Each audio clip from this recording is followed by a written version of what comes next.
महागठबंधन में seat sharing पर पवन खेड़ा का बयान। महागठबंधन में कोई पेच नहीं फंस रहा। राहुल और मल्लिकार्जुन खड़गे से तेजस्वी की मुलाकात पर कहा, मुलाकात होगी तभी तो आगे सीटों के बंटवारे की घोषणा होगी।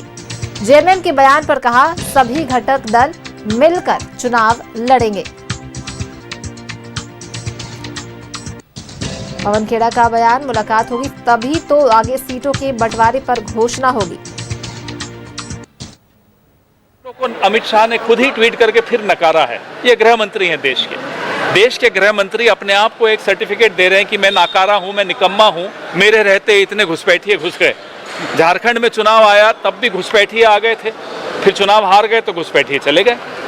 अब बिहार में चुनाव आ रहा है तो फिर घुसपैठिए आ गए, ये भी चुनाव हारेंगे फिर घुसपैठिए चले जाएंगे। ये हो क्या रहा है? मजाक बना रखा है गृह मंत्री ने। इस्तीफा दीजिए अगर आपसे घुसपैठिए नहीं रुकते। अब उन आंकड़ों को अमित शाह ने खुद ही ट्वीट करके फिर नकारा है। ये गृह मंत्री हैं देश के गृह मंत्री अपने आप को एक सर्टिफिकेट दे रहे हैं कि मैं नाकारा हूं, मैं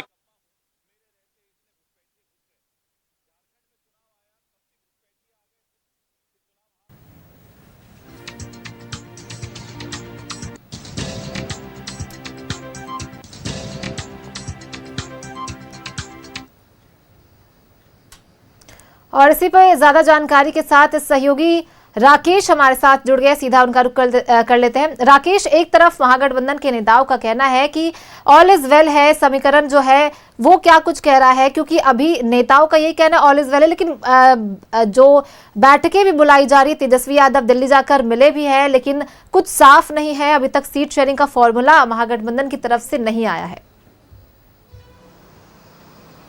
फॉर्मूला लगभग साफ है, लेकिन किसके हिस्से में कितनी सीटें जाएंगी इसको लेकर थोड़ा पेच है। और आपने पवन खेड़ा को सुन रहे होंगे, कांग्रेस के राष्ट्रीय प्रवक्ता है, रांची पहुंचे थे, तो उन्होंने कहा कि देखिए एक दिन का इंतजार कीजिए, तस्वीर जो है वो पूरी तरीके से साफ हो जाएगी, क्रिस्टल क्लियर हो जाएगा। जब बड़े लक्ष्य की तरफ कोई भी राजनीतिक दल हो या संगठन हो जब बढ़ता है तो इस तरह से चीज़ें जो है वो आती हैं, क्योंकि हर किसी की इच्छा होती है। महागठबंधन में अगर जो दलें शामिल है, हर किसी की इच्छा है कि उनके हिस्से में ज़्यादा से ज़्यादा सीटें आए। और आपने देखा होगा कि लगातार तेजस्वी यादव इस कोशिश में है, इस एक्सरसाइज में है कि कैसे कांग्रेस को भी मनाया जाए, कैसे लेफ्ट को भी मनाया जाए, कैसे आरजेडी के भी नेताओं को संतुष्ट किया जाए। दूसरी तरफ आपने देखा होगा कि कल झारखंड मुक्ति मोर्चा की तरफ से भी एक कड़ा बयान जो है बाकायदा प्रेस कॉन्फ्रेंस कर पार्टी के महासचिव की तरफ से ये जारी किया गया कि 15 तक तस्वीर साफ कर लीजिए, गठबंधन में किसके हिस्से में कितनी सीटें जा रही है ये आप बता दीजिए, वरना 16 के बाद हम जैसे जो क्षेत्रीय पार्टी हैं वो स्वतंत्र है अपना फैसला लेने को लेकर।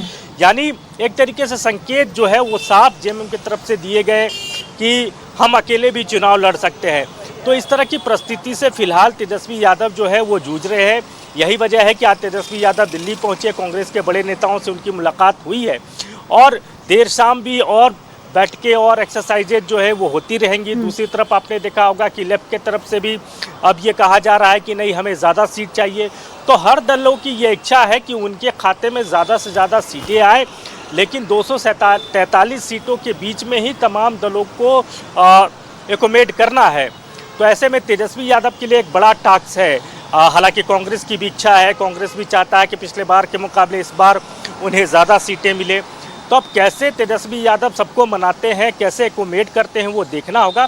लेकिन जब आप राकेश, आरजेडी ने माले और कांग्रेस की भी कुछ सीटों पर दावा ठोका है, तो इसे कैसे इस पे कैसे निकाला जाएगा हल?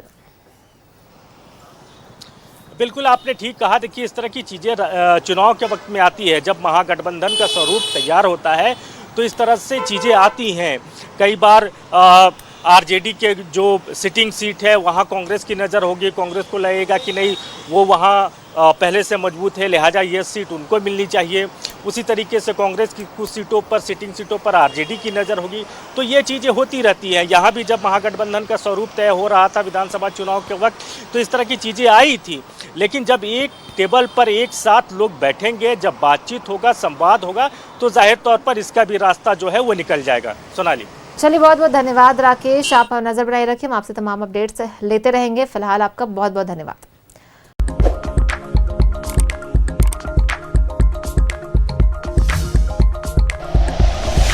Like and share videos, subscribe करें हमारा चैनल और प्रेस करें बेल आइकॉन। न्यूज़ 11 भारत, सच है तो दिखेगा।